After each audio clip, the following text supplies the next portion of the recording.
Me needed to be on the set list. I don't care what anyone says about that song. I know that I cut the majority of what she sings currently. This is where I have some different opinions. This should have been the set list for Speak Now. She's played it as a surprise song like 4 or 5 times. So like, girl, put it on the set list. It is the All Too Well of Tortured Poets. I need it live so bad. I swear if I'm not there when she sings it, I will have a breakdown, and the chances of that are very high. And this is my version, so this is what we're doing.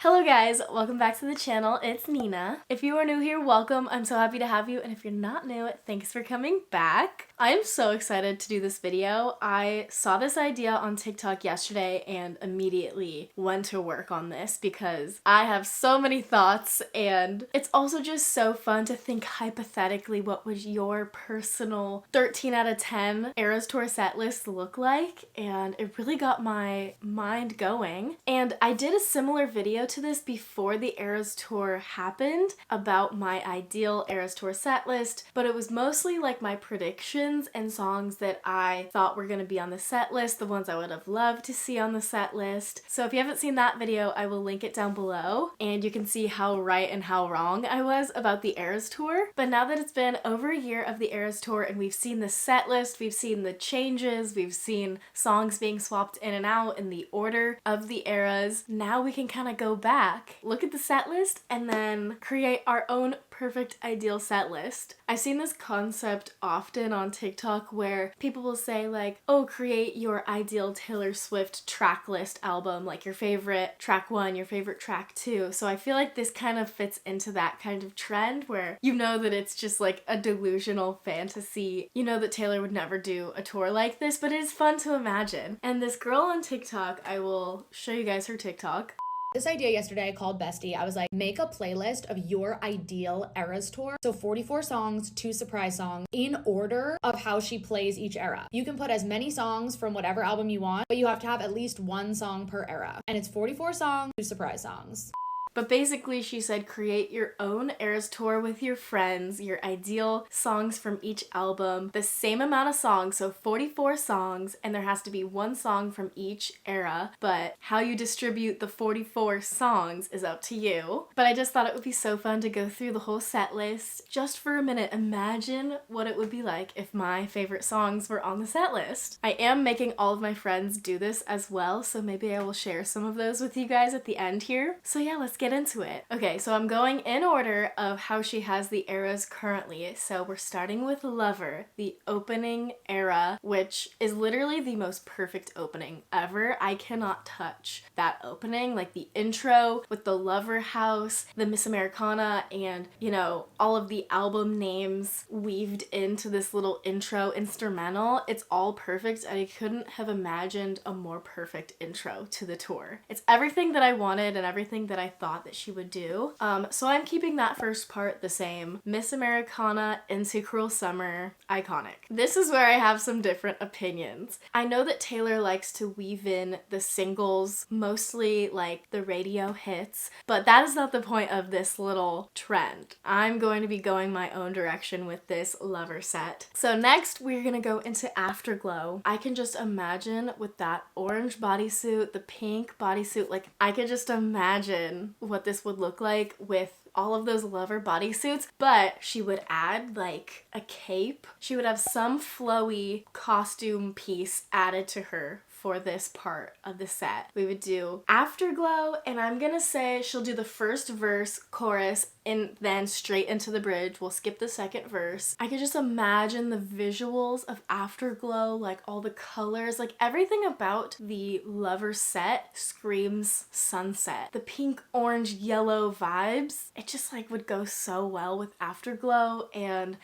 I love that song so much. And I'm also taking into account the performance value of these songs, and I feel like this one would just sound so good live, especially with like the drums in the chorus, like hey, it's on me, like the drums, especially at the end chorus where there's like a pause, like hey, it's on me in my head, sorry that I hurt you, I don't wanna do this to and it's just kind of like a cappella with just the drums, but having that kind of merge into The Archer. I know that The Archer is on the current set list, but extra elements of it on stage are not very big, so I would just keep that going, like big props and the visuals. I did love how she did it, like just her on the stage, because that song is very much, it's a track 5 and it's a very like focused on the lyrics kind of song, but I would just love more attention drawn to it, because I feel like on the Eras Tour people could take or leave it, but as an Archer girly, that's literally my favorite track 5. I want to see more for it. If she merges Afterglow and The Archer in sort of like a mashed up medley type of situation, then I would definitely say she'd probably cut verse 2, definitely keep the bridge, but like I want to see more for it. More like visuals, The Archer, clouds, just like heavenly vibes for that whole section. Okay, then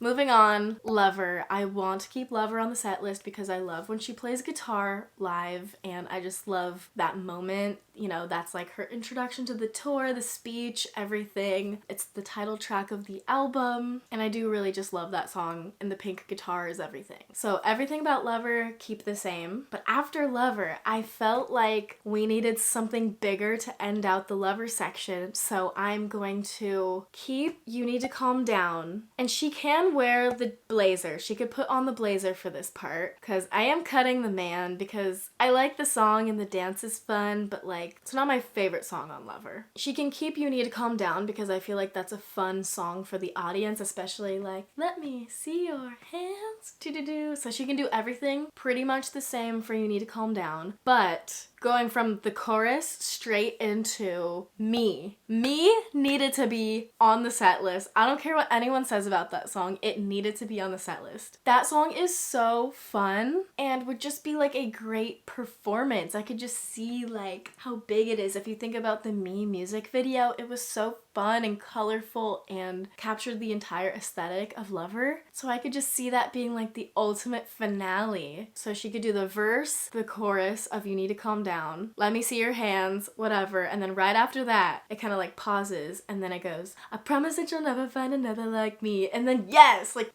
right into the song. And then she needed to do the choreography from the music video. It's so fun. Imagine everyone yelling, hey kids, spelling is fun. That would have been another really fun chant for the crowd to do. I did have the privilege of seeing Me live at Wango Tango in 2019, one of the only like full sets that Taylor Swift did during the Lover era. This was before the album came out, but Me had come out like a couple months before this.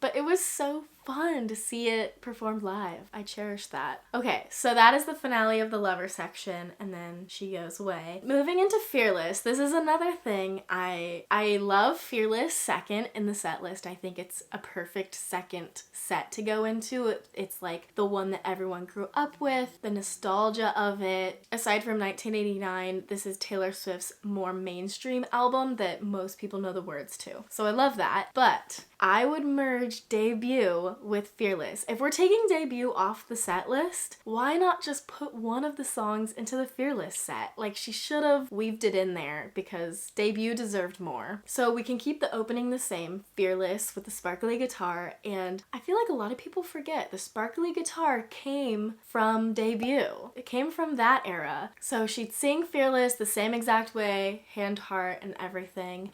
And then after Fearless, she's gonna go into Our Song. She's gonna keep the sparkly guitar because that is literally from the music video. Our Song deserves a place on this set list. It's so good. Luckily, I had Our Song for one of my surprise songs on the Eras Tour, and I just wish it had a bigger moment to shine because everybody, I feel like that is the one Debut song that everybody knows and remembers. And then we're gonna do a quick little rendition of 15 because I feel like that song was so important in Taylor Swift's songwriting career. Lyrically, it's so good. The storytelling of that song is so good. So maybe if she did a little abridged version of it where she kind of does the first verse and then she skips to that part where she says you'll do things better than you'll do things greater than dating the boy on the football team. Come on, that would be iconic, especially now. You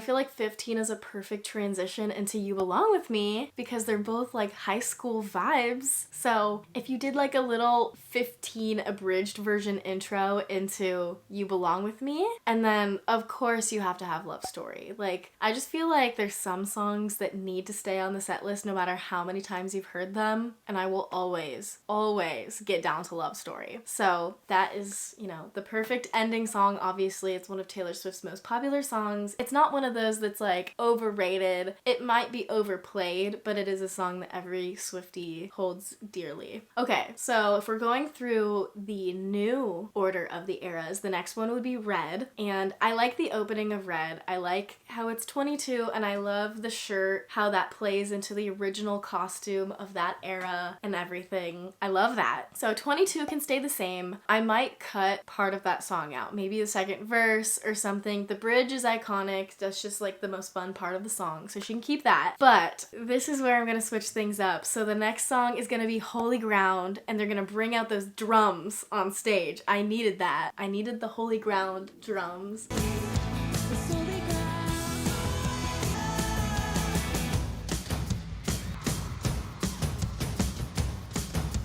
I felt like that part of the Red tour was so iconic, and this song is so fun. And somehow I would mash this up or kind of like segue this song into Red. The title track needed to be on the set list. It's so fun, and it's just like everything. It just like encapsulates the whole Red album aesthetic, obviously. But we need the first verse of Holy Ground, the chorus, and then we have like the bridge / double refrain that's tonight I'm gonna dance. Like that, just, it's like the most fun song to dance to. If I'm not dancing with you. And then that part is gonna lead into Red up until the chorus, and then she'd go into the bridge. Remembering him comes in flashbacks. Ugh, I feel like all of these songs would go so hard live, performance-wise. And she would have the Red electric guitar when she was transitioning to Red. Just like the Red tour, I feel like they needed an electric guitar on this tour, and it's really sad that they didn't have one. Burnin' Red, ending out that song. In my ideal world, she would play Better Man every single show.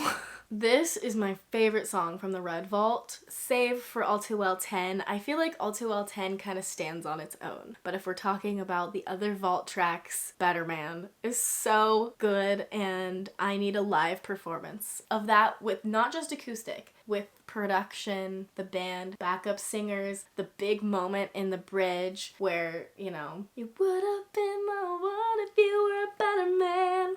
Oh, so she would sing Better Man, and then she'd end out with All Too Well 10, just like how she does on the show. I love the confetti, snow, confetti leaves, all of that is perfect. And then we can end out the Red era. I know that I cut the majority of what she sings currently, but I don't know. I think it's so fun dancing to We're Never Getting Back Together in Trouble, but like, Holy Ground, I don't know. It's very conflicting, obviously. Choosing songs that everybody would like to hear, and then choosing songs that I want to hear. And this is my version, so this is what we're doing. Okay, moving into Speak Now. I have so many thoughts about this, and I still stand by this decision, and I feel like this should have been the set list for Speak Now. I can't tell you how excited I was that Speak Now was gonna get its moment. As soon as I was at that first show in Arizona and she was going era by era, I just could not wait to get to Speak Now so I could like see all my favorite songs, because I'm a Speak Now girl. Sadly, she sang Enchanted and then she walked away, and then I genuinely thought she was coming back. Like, I definitely thought she was coming back, and I'm like, okay, well, maybe what if she sings Long Live after the concert's over, like at the very, very end? And then I realized that was not happening. So when she did add Long Live to the set list, it was the best thing ever. I was so happy, and like, I'm so blessed that I got to see Long Live, because I got to see the concert with Just Enchanted, and then in LA, I got to see Long Live, and it was the best thing she did, and then now it's gone again. But anyways, starting off the Speak Now era, we would have kicked off the era with Sparks Fly. She should have done this, like 1,000,000%, at least should have sang a chorus of Sparks Fly and then went into Enchanted, but it would definitely have this build up, and then it would be drop everything now.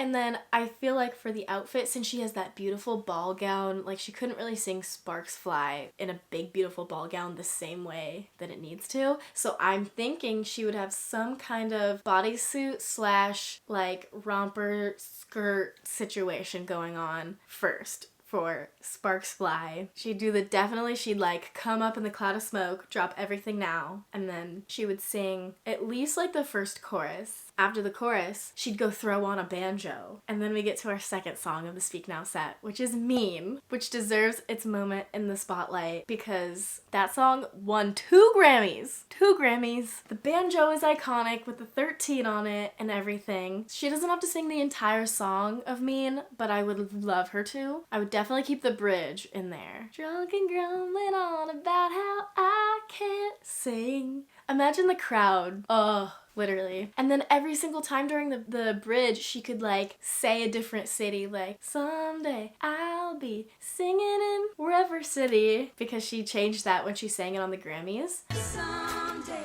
I'll be singing this at the Grammys. Oh, imagine she's like, let's see. Okay, it's actually harder to think of an example than I thought, but the first one that came to mind is singing in Kansas City. You see, like you could do something like that.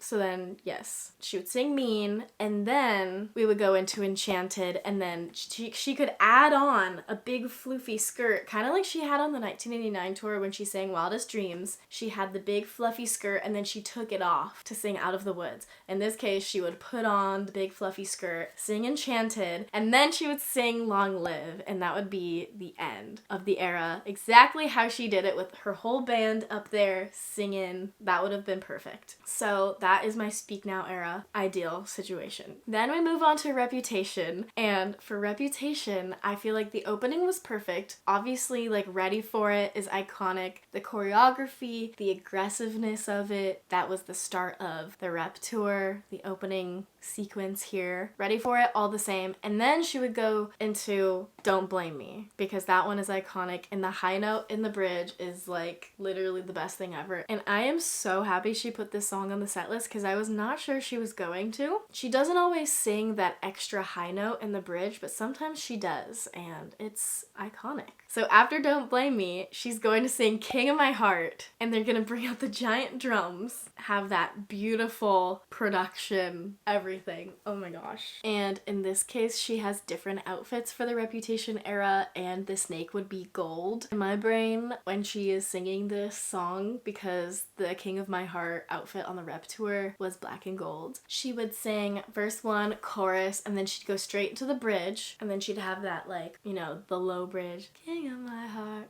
and all it wants, like that high note, finish that out, and then go straight into Getaway Car. That will be the end of the Reputation set. They would have an actual car on stage, and she would be either driving the car or like standing on top of the car, and she would sing the entire song of Getaway Car.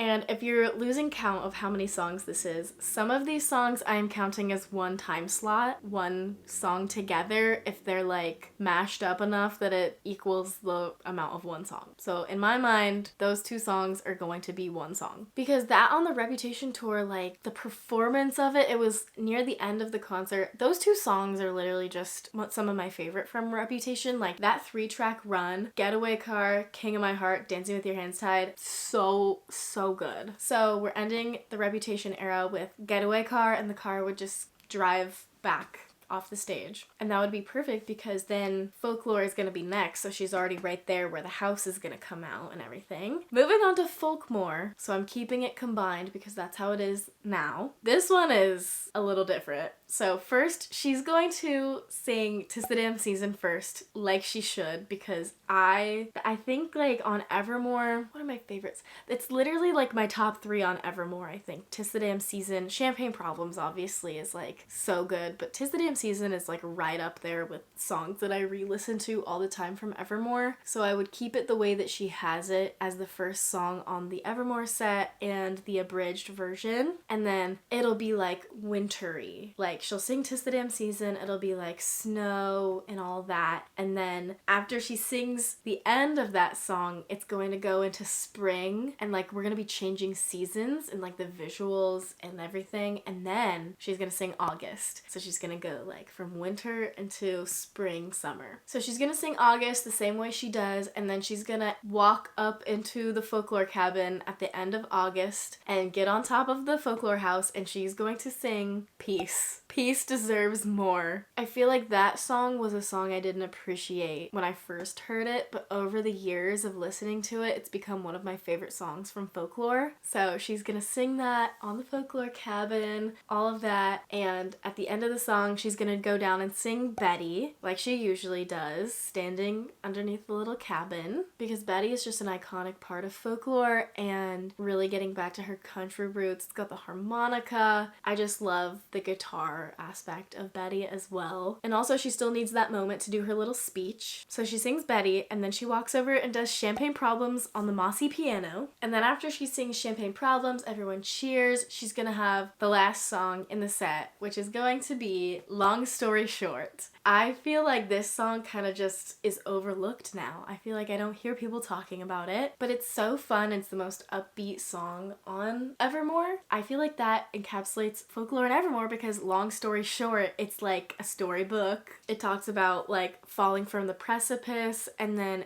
at the end there's some kind of like she's made it out alive. Like long story short, I survived. And I feel like that is all of Folklore and Evermore. It's like you came out on top at the end. So I feel like that would be so fun to end with. And then they bring out all the dancers on the stage and with the like dresses that they wear at the last Great American Dynasty, because as much as I love that song, I could understand why she cut it. And if we want to keep that storybook aspect going, I feel like Long Story Short would be a perfect song to put in there. And she's gonna end with Long Story Short, I survived, and then she'll go away and disappear, and that is perfect. And then we move from the Folklore cabin into the city for 1989. I love how she kept that transition. I feel like that makes so much sense. The opening of 1989, I understand why she chose style, for sure. But what I really wanted was Welcome to New York. I wanted that first part, like, reminiscent of the 1989 tour where she goes, Welcome to New York, and then it's paused. Welcome to New York.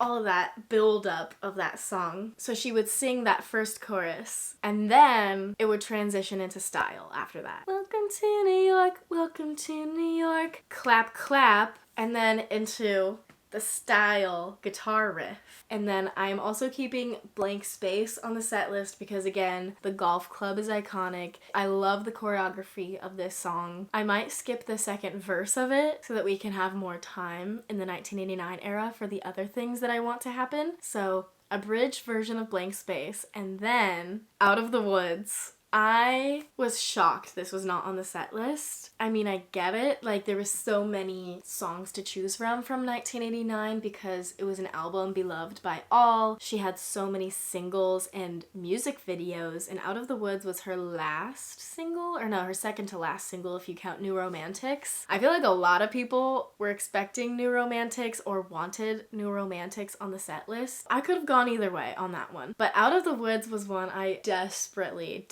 wanted to see because I need the extended bridge. The one that she did at the 1989 tour and the one that she sang at the Grammys in 2016. The extended bridge is so good.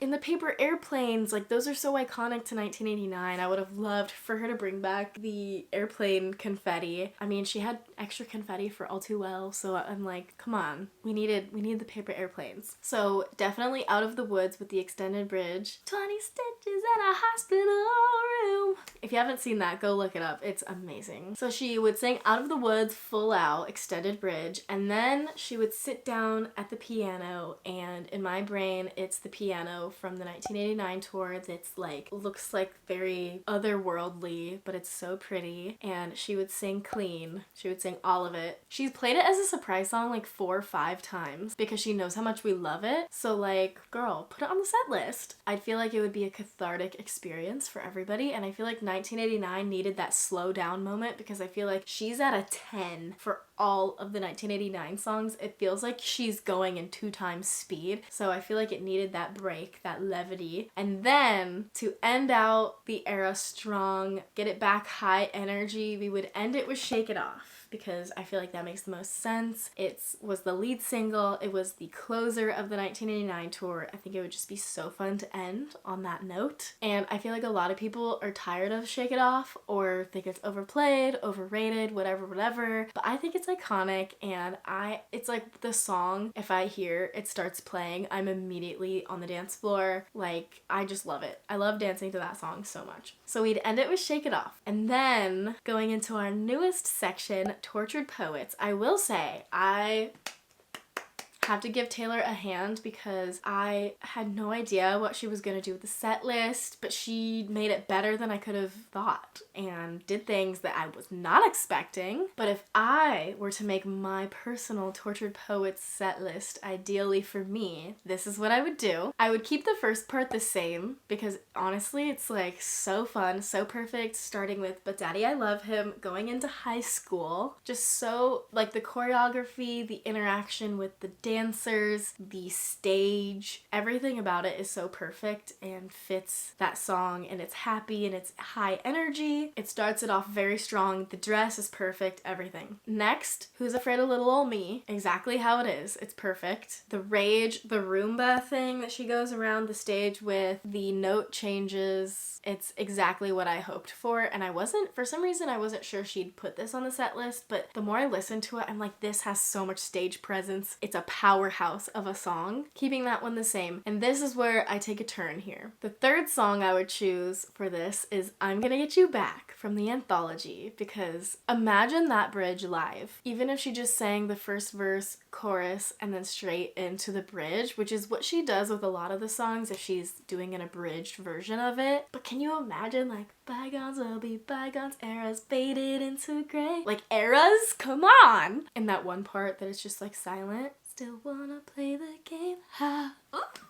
It would just be so fun. And then from there, Down Bad. We're still following her kind of like stages of grief vibe that she's doing. I feel like throughout Tortured Poets, she does like the happiest song, and then she does the angry song, and then she does the depressing song, and then sad, angry, smallest man who ever lived, and then she goes into I Can Do It With a Broken Heart, kind of picking the levity back up. And I feel like I'm kind of going in the same direction, just a different route to get there. After she sings Down Bad, kind of like the same thing that she was doing, she can add in the little mashup of Fortnite at the end, but I don't want the entire Fortnite song. And then she would go to the piano, like the most beautiful grand piano you've ever seen in white. Maybe the piano looks like the white dress and it has the writing on it, maybe? I don't know. And then she plays the Black Dog.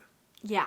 Because that is my favorite song on this album, and I feel like it gives me the same feeling of catharsis. It's like a sad song, but in the end it has like some kind of vindication. It's like you can feel her getting the emotion out and like reaching this point of acceptance and growth by the end chorus. It's a song that builds up towards the end and has that soaring bridge, and I need that live. I need it live so bad. I swear if I'm not there when she sings it, I will have a breakdown, and the chances of that are very high.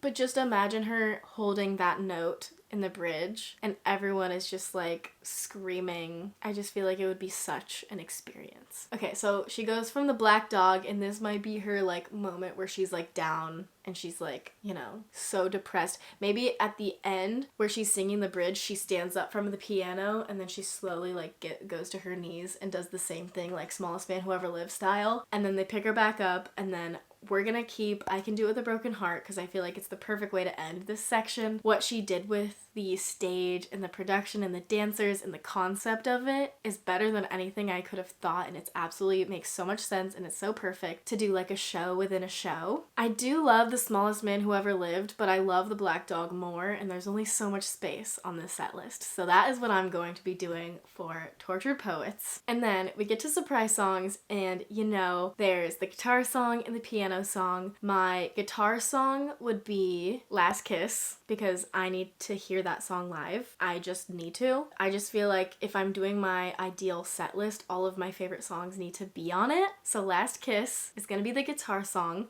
with the Koi Fish guitar. And then piano song, You're in Love, because that is my all-time favorite song of all time. And lucky enough, I was blessed to see it live right in front of my eyes. My favorite song ever. And I had a full panic attack when I heard the first chords.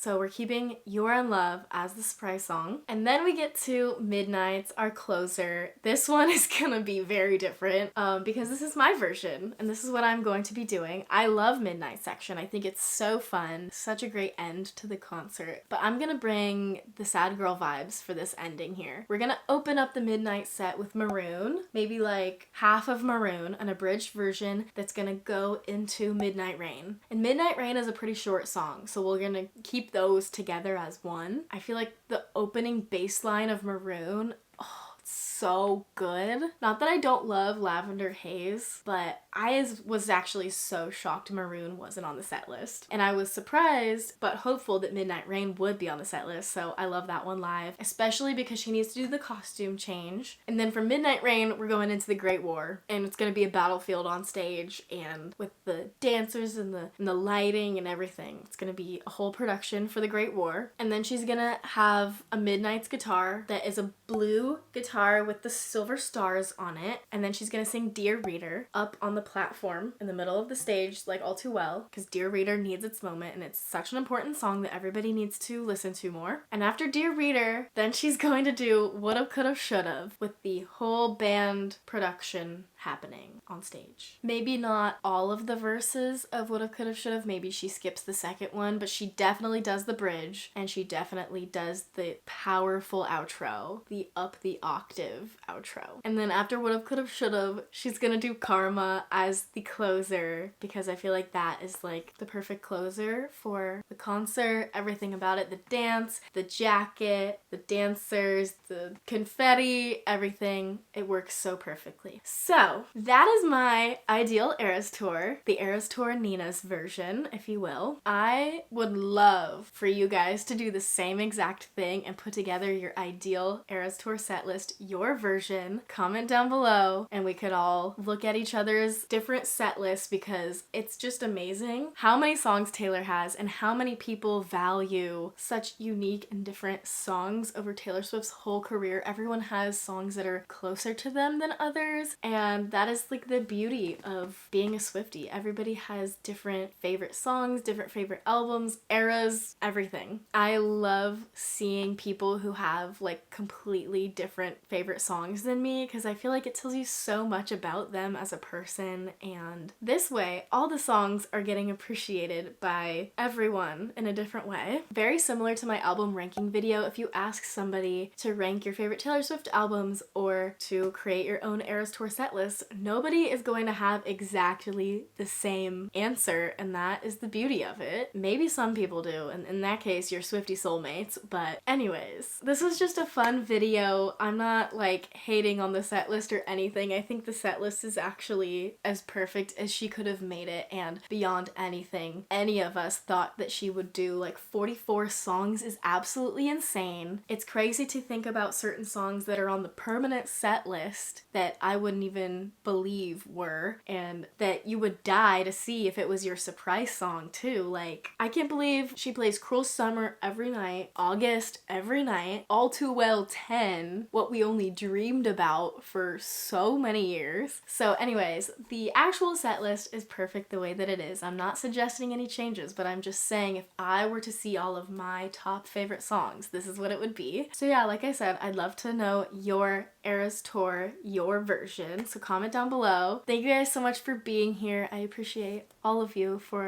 watching my videos and being so supportive, and I will see you guys in the next one. Bye. Red starts with Holy Ground. As it should. I was reminiscing just the Other day. All Too Well piano version. Oh! 10 minutes. Oh! Then we're gonna go into Ivy. Oh! Guilty as Sin. Miss Swift is gonna start off the man. The man. Jacket on. Babe with Sugarland. With Sugarland. Better than Revenge. Not Taylor's. Not Taylor's version. That's not a typo. Champagne's problem to get. With Maroon, Midnight Rain, and